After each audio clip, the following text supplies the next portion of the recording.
Do you want to create patterns like this in Python? Well, this can be easily created with the understanding of for loops. I'm going to create a pattern that looks like this and explain how it works.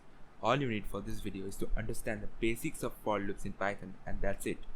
Here is the program I was talking about, and as you can see, after running it, we get the result. Let's take a closer look at this. As you can see, we use n to determine the number of lines.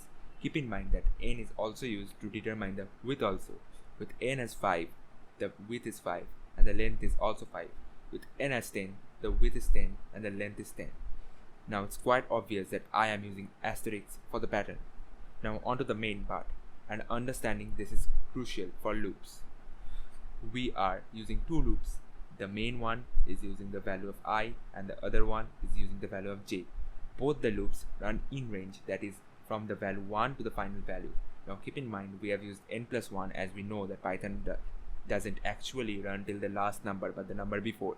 For example, if you run range from 1 to 10, Python will only do till 9. Moving on, let's think this through. Right now, I is 1 and j is 1 and we are in the second loop. So naturally, it will pass the if statement and we print an asterisk.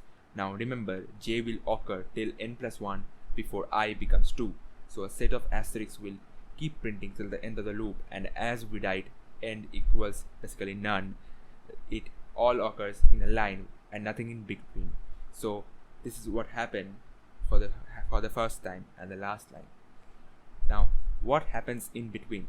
Now let's say I is 2, j is 1, so the first asterisk will be printed but the rest of the asterisks will be blank or nothing will be there because j won't be 1 and I won't be 1 either.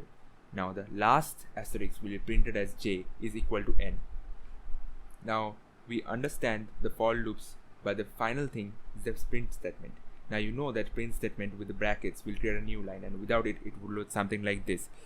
So it will basically mess it up, and that's it. That's the problem.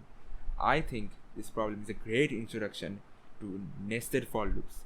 If you want me to do something different patterns, comment down below or anything you ask basically. And now that's it.